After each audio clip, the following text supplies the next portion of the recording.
إن الحمد لله نحمده ونستعينه ونستغفره ونعوذ بالله من شرور أنفسنا ومن سيئات أعمالنا من يهده الله فلا مضل له ومن يضلله فلا هادي له وأشهد أن لا إله إلا الله وحده لا شريك له وأشهد أن محمدًا عبده ورسوله يا أيها الذين آمنوا اتقوا الله حق تقاته ولا تموتن إلا وأنتم مسلمون يا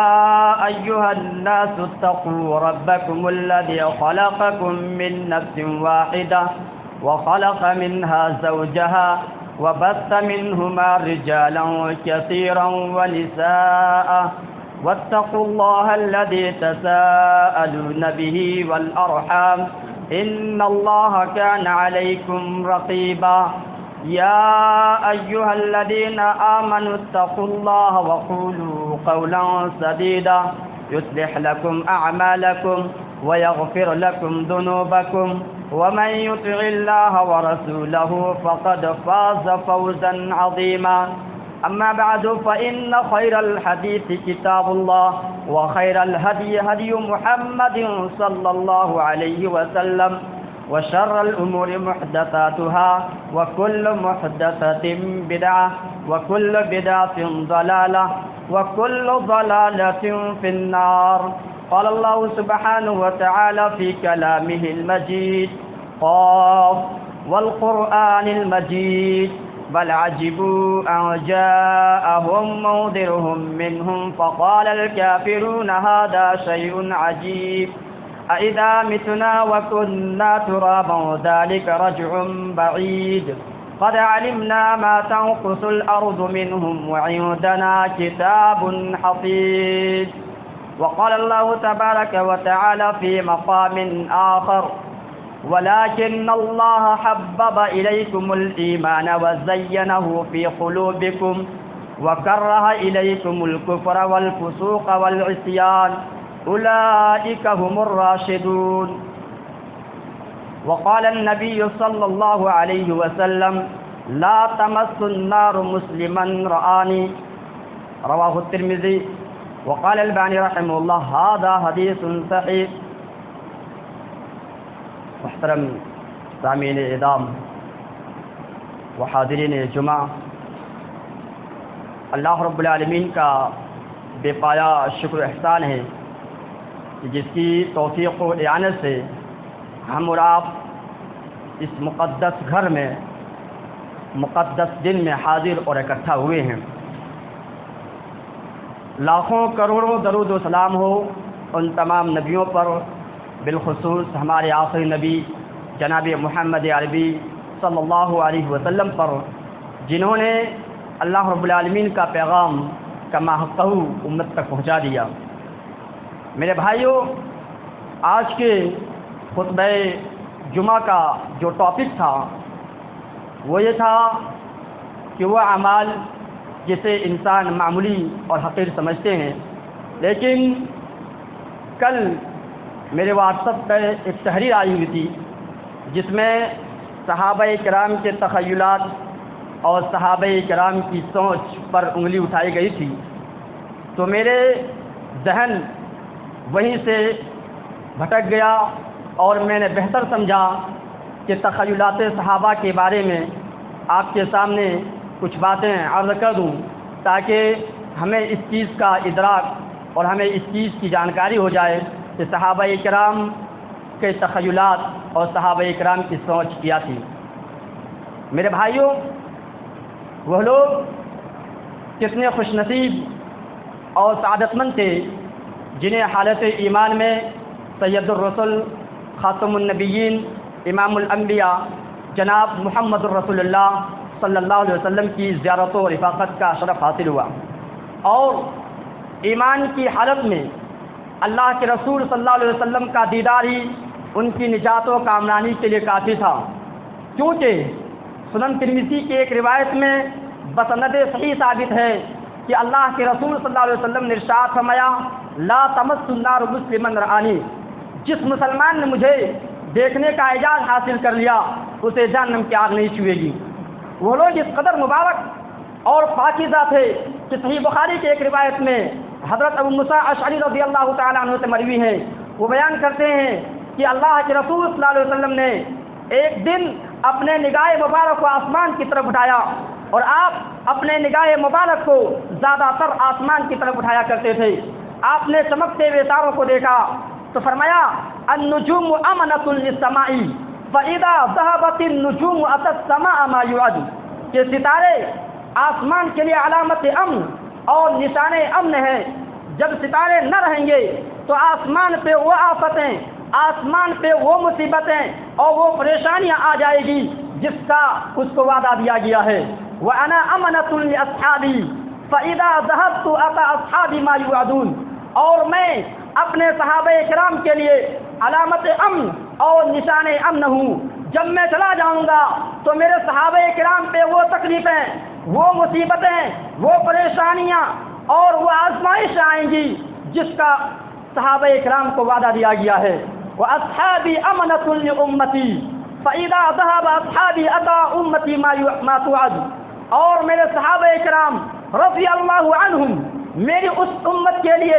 علامت امن اور نشان امن ہے، جب میرے صحابہ کرام رضی اللہ عنہم اس دنیا سے چلے جائیں گے تو میری امت پہ وہ تکلیفیں، وہ پریشانیاں، وہ آفتیں اور وہ فتنے پیدا ہوں گے جن کا امت کو وعدہ دیا گیا ہے۔ میرے بھائیوں، آپ اس حدیث پر غور کریں کہ اللہ کے حبیب جناب محمد الرسول اللہ صلی اللہ علیہ وسلم نے صحابہ کرام کو اس امت کے لیے علامت امن اور نشان امن قرار دیا ہے، اور یہیں پہ بس نہیں کیا بلکہ اللہ کے رسول صلی اللہ علیہ وسلم نے ارشاد فرمایا، جیسا کہ سنن ترمذی کی روایت میں بسند صحیح ثابت ہے کہ اللہ کے رسول صلی اللہ علیہ وسلم نے کہا کہ میرا کوئی بھی صحابی دنیا کے کسی بھی خطے، دنیا کے کسی بھی جگہ میں وفات پائے گا، وہ کل قیامت کے روز اللہ رب العالمین وہ کل قیامت کے روز اس علاقے کے لوگوں کے لیے قائد اور روشن مینار کی طرح کھڑا کیے جائیں گے۔ میرے بھائیوں، یہ ہے صحابہ کرام جنہیں رضی اللہ عنہم ورضوا عنہ کی ڈگری اللہ رب ذوالجلال نے دی ہے، اور چونکہ صحابہ کرام کی تربیت میں اللہ رب ذوالجلال کی خصوصی نگرانی اور نبی اکرم صلی اللہ علیہ وسلم کی رفاقت کا اثر تھا کہ ان کے تخیلات، ان کی سوچ اور ان کے فکر بہت بلند تھے۔ آپ سنیں وہ حدیثیں جو عام طور پر دشمنان اسلام تک نہیں پہنچی ہیں اور علم سے وہ لوگ آشنا نہیں ہوئے ہیں، جنہیں صحیح شریعت ان تک نہیں پہنچ سکی ہے، صحابہ کرام کے صحیح واقعات ان تک نہیں پہنچ سکے ہیں، وہی لوگ ہمارے صحابہ کرام پر انگلیاں اٹھاتے ہیں۔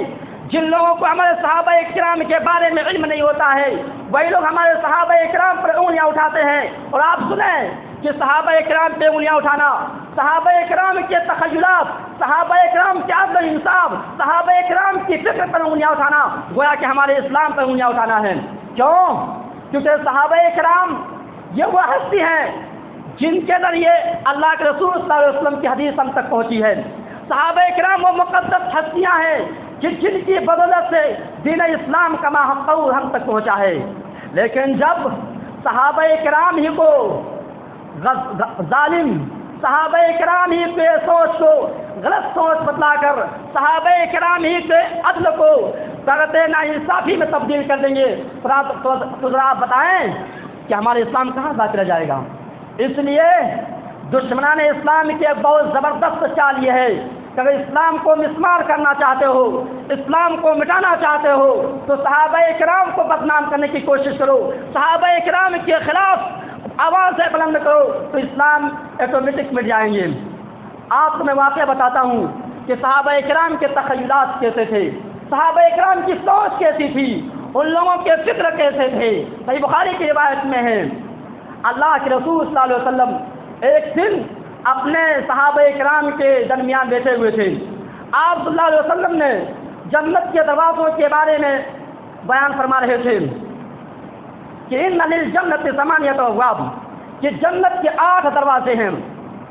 حضرت ابوبکر صدیق رضی اللہ تعالیٰ عنہ سے کہتے ہیں کہ اللہ کے رسول، ہر گزرنے والا ایک دروازے سے گزر کر جنت میں داخل ہوگا، لیکن کیا کوئی ایسا خوش قسمت آدمی بھی ہوگا، کیا کوئی ایسا خوش قسمت لوگ بھی ہوں گے کہ جنہیں جنت کے آٹھوں دروازوں سے پکارا جائے گا؟ باب الصلاۃ دربان کہے کہ میرے دروازے سے گزر کر جنت میں داخل ہو جاؤ، باب الجہاد دربان کہے کہ میرے دروازے سے گزر کر جنت میں داخل ہو جاؤ، باب الصدقات دربان کہے کہ میرے دروازے سے گزر کر جنت کے اندر داخل ہو جاؤ۔ اللہ کے حبیب جناب محمد الرسول اللہ صلی اللہ علیہ وسلم نے ارشاد فرمایا، نعم وارجو ان تکون منہم، ہاں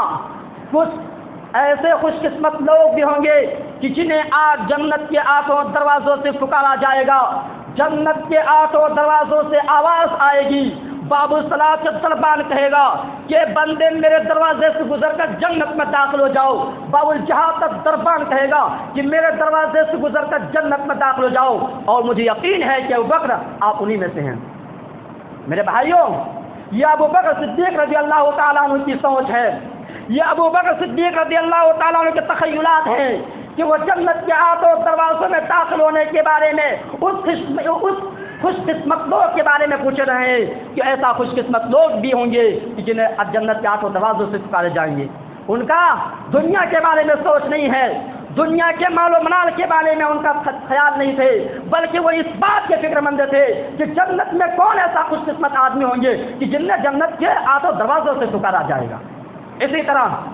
صحیح مسلم کی ایک روایت میں ہے، ربیع بن کعب رضی اللہ تعالیٰ عنہ کہتے ہیں کہ میں اللہ کے رسول صلی اللہ علیہ وسلم کے خدمت کے لیے رات بھر تیار رہتا تھا، میں آپ کے پاس وضو کے برتن لایا کرتا تھا اور دیگر ضروریات کی چیزیں آپ کے سامنے حاضر کرتا تھا۔ ایک دن اللہ کے رسول صلی اللہ علیہ وسلم نے مجھ سے فرمایا، اے ربیع بن کعب، سل، مانگو، مجھ سے مطالبہ کرو، مجھ سے سوال کرو، میں آج وہ چیز دینے کے لیے تیار ہوں، وہ مطالبہ میں آج پورا کرنے کے لیے تیار ہوں۔ ربیع بن کعب رضی اللہ تعالیٰ عنہ جو جواب دیا تھا، وہ جواب ہم مسلم نوجوانوں کو دہلا دینے والا جواب تھا، اور یقیناً ربیع بن کعب رضی اللہ تعالیٰ عنہ تاریخ کی کتاب میں آتے ہیں، تاریخ کتاب میں آتا ہے کہ ان کی عمر نوجوان کی عمر تھی، 18-19 سال کے تھے۔ ان کے سوچ کا اندازہ آپ لگائیے کہ یقیناً آج ہم مسلم نوجوانوں کے رونگٹے کھڑے ہو جاتے ہیں اور ہمیں یہ سوچ میں ڈال دیتے ہیں کہ آخر ان کی سوچ کتنی عظیم اور کتنی اعلیٰ سوچ تھی۔ انہوں نے کہا کہ اللہ کے رسول، میں آپ سے جنت میں آپ کی رفاقت چاہتا ہوں، میری خواہش اور میری آرزو یہ ہے کہ میں جنت میں آپ کے ساتھ رہوں، میری تمنا یہ ہے کہ جس طریقے سے دنیا میں آپ کے ساتھ ہمہ وقت رہتا ہوں، ایسے ہی کل قیامت کے روز میں آپ کے ساتھ رہوں۔ نبی صلی اللہ علیہ وسلم نے کہا، اے ربیع بن کعب، اس کے علاوہ کوئی اور سوال ہے تو مانگو۔ ربیع بن کعب رضی اللہ تعالیٰ عنہ کہتے ایک نوجوان آدمی کہتے ہیں کہ اللہ کے رسول، میرا یہی سوال ہے کہ میں جنت میں آپ کے ساتھ رہوں، اور کوئی سوال نہیں ہے۔ تب نبی صلی اللہ علیہ وسلم نے کہا، فَإِنِّي عَلَى نَفْسِكَ بِكَثْرَةِ السُّجُودِ، کہ ربیع بن کعب، تو تجھے اپنے نفس کے مقابلے میں نوافل ادا کر کے میری مدد کرنی ہوگی۔ مطلب یہ ہوا کہ ربیع بن کعب، تم زیادہ سے زیادہ نوافل، زیادہ سے زیادہ تہجد اور زیادہ سے زیادہ چاشت کی نمازوں کا اہتمام کیا کرو، تاکہ میں ان نمازوں کے ذریعے، ان سجدوں کے ذریعے رب ذوالجلال کے دربار میں درخواست کر سکوں کہ ربیع بن کعب کو میری رفاقت میں حاصل کر دیں، اس کو میری رفاقت دے دیں۔ میرے بھائیوں، ایک نوجوان آدمی، ایک ہٹا کٹا نوجوان آدمی کی سوچ یہ دنیا نہیں تھی، ان کی سوچ یہ ہے کہ اللہ کے رسول صلی اللہ علیہ وسلم کی رفاقت جنت میں کیسے ہو۔ ایسا سوچ وہ ہمارے صحابہ کرام کے نوجوانوں کے اندر ہوا کرتے تھے، لیکن آج سماج سوسائٹی کے اندر اگر کوئی آدمی، مالدار آدمی، کسی کو کوئی آفر دینا چاہے اور یہ کہیں کہ بھائی میں تمہیں کوئی آفر دے رہا ہوں، تم کیا قبول کرو گے، تو دنیا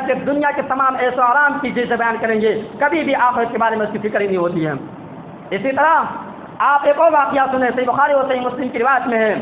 ابو ہریرہ رضی اللہ تعالیٰ عنہ کہتے ہیں کہ فقیر مہاجرین اللہ کے رسول صلی اللہ علیہ وسلم کے دربار میں حاضر ہوتے ہیں اور کہتے ہیں کہ اللہ کے رسول،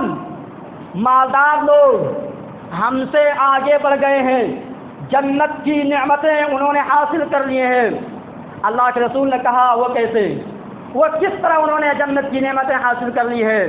فقیر مہاجرین نے کہا کہ اللہ کے رسول، مالدار لوگ ویسے ہی نماز پڑھتے جیسے ہم نماز پڑھتے ہیں، ویسے ہی روزہ رکھتے جیسے ہم روزہ رکھتے ہیں، لیکن وہ لوگ صدقات کرتے جو ہم نہیں کر سکتے ہیں، وہ لوگ غلاموں کو آزاد کرتے ہیں جو ہم نہیں کر سکتے ہیں، اس لیے وہ ہم سے آگے بڑھ گئے ہیں۔ اللہ کے نبی صلی اللہ علیہ وسلم نے کہا کہ فقیر مہاجرین، کیا میں تجھے ایسا عمل نہ بتلاؤں، کیا میں تجھے وہ کام نہ بتلاؤں کہ جس کے کرنے سے تم ان لوگوں سے آگے بڑھ سکتے ہو؟ کہا اللہ کے رسول ضرور وہ نسخہ بتلائیے۔ تو اللہ کے رسول صلی اللہ علیہ وسلم نے کہا ہر فرض کے نماز کے بعد 33 مرتبہ سبحان اللہ، 33 مرتبہ الحمدللہ اور 33 مرتبہ اللہ اکبر کہا کرو۔ تو ابو صالح کہتے ہیں اس کے بعد فقیر مہاجرین دوبارہ اللہ کے رسول صلی اللہ علیہ وسلم میں حاضر ہوتے ہیں اور کہتے ہیں کہ اللہ کے رسول ان مالدار لوگوں کو اس کلمات کا علم ہو گیا ہے، وہ کلمات انہوں نے سن لیا اور اس پر عمل پیرا ہو گئے ہیں، اس لیے ہم تو اور پیچھے ہو گئے ہیں، انہیں تو پتہ چل گیا ہے۔ تب اللہ کے رسول نے کہا کہ اللہ رب العالمین کا فضل ہے، وہ جسے چاہتا ہے عطا کرتا ہے۔ میرے بھائیوں، اس فقیر مہاجرین جو تنگ دست مہاجرین، انہیں اس چیز کی فکر نہیں ہے کہ ہم اللہ رب العالمین سے، اللہ کے رسول صلی اللہ علیہ وسلم سے دنیا کا مطالبہ کر لیں، اللہ کے رسول صلی اللہ علیہ وسلم سے اس چیز کا سوال کرنے کہ اللہ کے رسول آپ میری غربت کے بارے میں دعا کر دیجئے کہ میں امیر ہو جاؤں، آپ میرے بارے میں دعا کر دیجئے کہ میں آرام کی زندگی گزار سکوں، آپ میرے لیے دعا کر دیجئے کہ مجھ سے تنگ دستی دور ہو جائے۔ انہیں اس چیز کی فکر ہی نہیں تھی، انہیں صرف یہی فکر تھی کہ ہم نیک اعمال میں کیسے آگے بڑھ جائیں اور جنت میں اپنے آپ کو داخلہ کیسے کرا لیں۔ یہ ہمارے صحابہ اکرام کی سوچ تھی، یہ ہمارے صحابہ اکرام کے تخیلات تھے۔ لیکن جو لوگ دین سے نہ آشنا ہے، جنہیں دین کا صحیح علم نہیں ہو سکا ہے، جو لوگ ہمارے صحابہ اکرام کے تخیلات کے بارے میں معلوم نہیں ہے، وہ لوگ انگلیاں اٹھاتے ہیں۔ اسی طرح ایک اور آپ واقعہ سنیں، صحیح بخاری اور صحیح مسلم کی روایت میں ہے، ابو ہریرہ رضی اللہ تعالیٰ عنہ کہتے ہیں کہ اللہ کے رسول مجھے بتلائیے کہ کل قیامت کے روز آپ کی سفارش یہ کون لوگ خوش نصیب ہوں گے جس کے بارے میں آپ سفارش کریں گے۔ اللہ کے رسول صلی اللہ علیہ وسلم نے ابو ہریرہ رضی اللہ تعالیٰ عنہ کا جواب دینے سے پہلے کہا کہ ابو ہریرہ مجھے پتا تھا کہ اس حدیث کے بارے میں سب سے پہلے تم ہی مجھ سے سوال کرو گے۔ کیوں؟ کیونکہ حدیث میں تجھے بہت شوق اور بہت زیادہ تم کہاں رکھتے ہو۔ اللہ کے رسول صلی اللہ علیہ وسلم نے کہا اے ابو ہریرہ سن لو، قیامت کے دن میری سفارش کے وہ لوگ خوش نصیب ہوں گے، میری سفارش کے وہ لوگ حقدار ہوں گے جنہوں نے کلمہ لا الہ الا اللہ کو اپنے دل سے اقرار کیا اور اسی پر جمے رہے، وہ لوگ کل قیامت کے روز میری سفارش کے حقدار ہوں گے۔ میرے بھائیوں، آپ ان تمام واقعات اور ان تمام احادیثوں پر غور کریں گے تو آپ کو پتہ چلے گا کہ ہمارے صحابہ کرام کی تخیلات بہت عظیم تھے، ان لوگوں کی سوچ بہت بلند تھی، ان لوگوں کو دنیا کی فکر نہیں ہوا کرتے تھے۔ اسی طرح جو لوگ شدت کے ساتھ اور بہت زیادہ میڈیا پر کچھ دنوں پہلے ابو ہریرہ رضی اللہ تعالیٰ عنہ کے شان میں بہت سارے گستاخانہ کلمات کہے تھے اور ابو ہریرہ رضی اللہ تعالیٰ عنہ کو ایک ملعون شخص قرار دینے پر وہ لوگ تل گئے تھے۔ ابو ہریرہ رضی اللہ تعالیٰ عنہ کیوں؟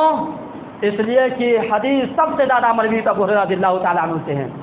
اگر ابو ہریرہ رضی اللہ تعالیٰ عنہ کو ملعون قرار دیا جائے، اگر ابو ہریرہ رضی اللہ تعالیٰ عنہ سے امت مسلمہ کو نفرت لیا جائے، اگر ابو ہریرہ رضی اللہ تعالیٰ عنہ سے امت مسلمہ چڑھنے لگیں گے تو یقین ہے کہ ہم دین پر غالب آ سکتے ہیں، ہم دین اسلام پر غلبہ حاصل کر سکتے ہیں۔ کیوں؟ کیونکہ سب سے زیادہ مروی احادیث ابو ہریرہ رضی اللہ تعالیٰ عنہ سے ہیں۔ اگر ابو ہریرہ رضی اللہ تعالیٰ عنہ سے لوگ نفرت کرنا شروع کر دیں گے تو دین کو مٹانا آسان ہو جائیں گے۔ اس لیے ابو ہریرہ رضی اللہ تعالیٰ عنہ پر لوگوں نے بہت زیادہ وابل مچایا، جبکہ ابو ہریرہ رضی اللہ تعالیٰ عنہ یہ وہی شخص ہے جو اللہ کے رسول صلی اللہ علیہ وسلم کے دربار میں حاضر ہوتے ہیں اور کہتے ہیں کہ اللہ کے رسول میرے ساتھ ایک بہت بڑا مسئلہ ہے، میرے ساتھ ایک بہت بڑی پریشانی ہے، اور وہ پریشانی اور مسئلہ وہ یہ ہے کہ میں آپ سے بہت ڈھیر حدیثیں سنتا ہوں لیکن بھول جاتا ہوں۔ اللہ کے رسول صلی اللہ علیہ وسلم نے کہا ابو ہریرہ اپنے چادر کو آگے کرو۔ ابو ہریرہ رضی اللہ تعالیٰ عنہ نے اپنے چادر کو آگے کرتے اور پھیلا دیتے ہیں۔ اللہ کے رسول صلی اللہ علیہ وسلم نے اپنے دونوں چلو کو اس چادر پر رکھتے ہیں اور کہتے ہیں کہ ابو ہریرہ اس چادر کو اپنے سینے سے لگا لو۔ ابو ہریرہ رضی اللہ تعالیٰ عنہ نے اس چادر کو اپنے سینے سے لگاتے ہیں اور کہتے ہیں کہ اس کے بعد میں نے کوئی حدیث بھولی ہی نہیں۔ لوگوں جو یہ کہتے کہ صحابہ کرام نے نبی صلی اللہ علیہ وسلم کے پیغام کو پہنچانے میں خیانت سے کام لیا، ان کو سمجھنا یہ چاہیے تھا کہ ابو عبداللہ بن عمر رضی اللہ تعالیٰ عنہ کہتے ہیں کہ ایک دن میں اپنے شاگردوں کو درس دے رہا تھا، اسی دوران ایک شاگرد کو چھینک آئی تو انہوں نے الحمدللہ وسلام علی النبی یعنی الحمدللہ کہنے کے بعد نبی صلی اللہ علیہ وسلم پر درود بھیجتے ہیں۔ عبداللہ بن عمر رضی اللہ تعالیٰ عنہ کہتے ہیں کہ یہ آپ کی بات درست ہے، آپ نے نبی صلی اللہ علیہ وسلم پر جو درود بھیجے ہو وہ یقیناً ایک اچھا عمل ہے، لیکن نبی صلی اللہ علیہ وسلم نے ہمیں اس کی ترکیب نہیں دی ہے، نبی صلی اللہ علیہ وسلم نے ہمیں اس کی تعلیم نہیں دی ہے، نبی نے ہمیں صرف کہا کہ ٹھیک آنے بعد صرف الحمدللہ کہو، اس لیے یہ کام بدعت ہے اور نبی صلی اللہ علیہ وسلم کی نظر میں ایک مقبول انسان کہلائیں گے۔ آپ غور کریں کہ ایک اضافی چیز کو صحابہ کرام گوارا نہیں کرتے تھے کہ اس کو اسلام کے اندر جگہ دی جائے، تو پھر یہ وابلہ بچانا اور اس طرح کی باتیں کہنا یقیناً بہت تکلیف دہ بات ہے، اور جب بھی اس طرح کے کلمات آپ نکالیں تو 1000 مرتبہ اس پر غور کریں، 1000 مرتبہ اس پر سوچیں کہ ہم نے کیا کہا ہے اور کیا کہہ ڈالا ہے۔ صحیح بخاری کی روایت میں ہے اللہ کے رسول صلی اللہ علیہ وسلم نے کہا کہ جس نے صحابہ کرام سے کہا کہ صحابہ کرام سے وہی لوگ محبت کرتے ہیں جو لوگ کامل ایمان والے ہوتے ہیں، اور صحابہ کرام سے نفرت وہی لوگ کرتے ہیں جن کے دلوں کے اندر نفاق ہوا کرتے ہیں۔ اور کہا سن لو صحابہ کرام، جس نے صحابہ کرام سے محبت کیا اس نے رب ذوالجلال سے محبت کیا، اور جس نے صحابہ کرام سے بغض و نفرت رکھا اس نے گویا کہ اللہ رب العالمین سے نفرت کی ہے۔ اسی طریقے سے ایک اور آپ روایت سنیں، اللہ کے رسول صلی اللہ علیہ وسلم نے صحابہ کرام کے فضائل کے بارے میں بیان کرتے ہوئے کہا تھا کہ لوگوں سن لو، اگر تم احد پہاڑ کے برابر بھی تم سونا خرچ کر ڈالو گے تب بھی تم ایک مد اور ایک نصف بھی نہیں پہنچ سکتے ہو۔ یہ صحابہ کرام کے فضائل، یہ ہے صحابہ کرام کی اہمیت جو اللہ کے رسول صلی اللہ علیہ وسلم نے امت مسلمہ کے سامنے اجاگر کیے تھے۔ اس لیے میرے عرض کرنے کا مطلب یہ ہے کہ میرے بھائیوں، ہم اپنی زندگی میں امام طحاوی رحمۃ اللہ علیہ کا وہ قول یاد رکھنا چاہیے اور اسی پر عمل پیرا ہونا چاہیے۔ امام طحاوی رحمۃ اللہ علیہ نے کہا تھا کہ ہم صحابہ کرام سے بالجملہ محبت کرتے ہیں، یعنی ہم تمام صحابہ کرام سے محبت کرتے ہیں، اور ہم ان صحابہ کرام میں سے کسی کو بھی گلو سے کام نہیں لیتے ہیں، کسی سے زیادہ محبت اور کسی سے کم محبت نہیں کرتے ہیں، بلکہ ہم صحابہ کرام کی محبت میں اعتدال سے کام لیتے ہیں۔ اور صحابہ کرام کی محبت عین اسلام ہے، عین دین ہے، یعنی جس نے صحابہ کرام سے محبت کیا گویا کہ اس نے حقیقی اسلام کو پا لیا، اور جس نے صحابہ کرام سے نفرت کیا گویا کہ انہوں نے اپنے دلوں کے اندر نفاق اور گناہ کو اور برائیوں کو چھپائے رکھا ہے۔ اس لیے کہ صحابہ کرام یہ صراط مستقیم پر گامزن تھے، اور صحابہ کرام نبی صلی اللہ علیہ وسلم کے ساتھی تھے۔ میرے بھائیوں، میں آپ سے یہ کرنا چاہ رہا ہوں کہ اس طریقے سے جہاں بھی باتیں آئیں گی، جو بھی کانوں میں پردے یا آمنے سامنے بات اس طرح ہوگی تو آپ فوراً وہاں دفاع کرنے کی کوشش کریں۔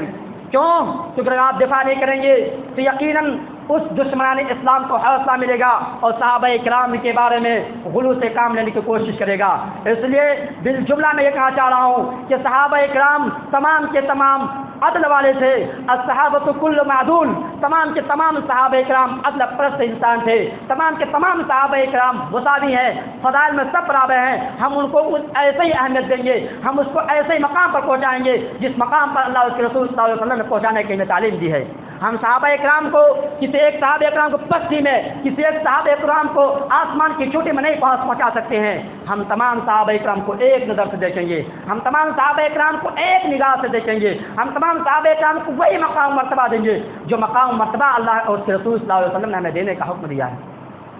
یہی سے میں اپنی باتیں ختم کرتا ہوں اور اللہ رب العالمین سے دعا کرتا ہوں کہ با اللہ ہم تمام مسلمانوں کو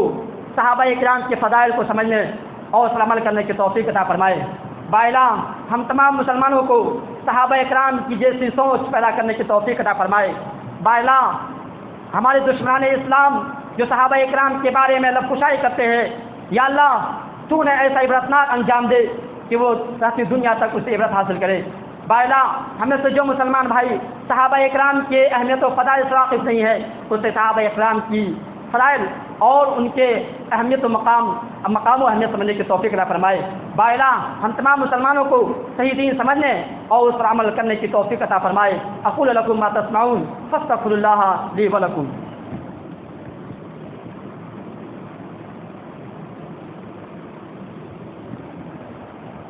ان الحمد للہ نحمده ونستعینه ونستغفره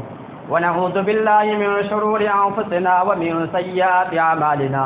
من يهده الله فلا مضل له ومن يضلله فلا هادي له واشهد ان لا اله الا الله وحده لا شريك له واشهد ان محمدا عبده ورسوله يا ايها الذين امنوا اتقوا الله يا أيها الذين إن الله وملائكته يصلون على النبي يا أيها الذين آمنوا صلوا عليه وسلموا تسليما اللهم صل على محمد وعلى آل محمد كما صليت على إبراهيم وعلى آل إبراهيم إنك حميد مجيد اللهم بارك على محمد وعلى آل محمد كما باركت على إبراهيم وعلى آل إبراهيم إنك حميد مجيد عباد الله يرحمكم الله إن الله يأمر بالعدل والإحسان وإيتاء ذي القربى وينهى عن الفحشاء والمنكر والبغي يعظكم لعلكم تذكرون اذكروا الله يذكركم والله يسمع ما تصنعون قوموا للصلاة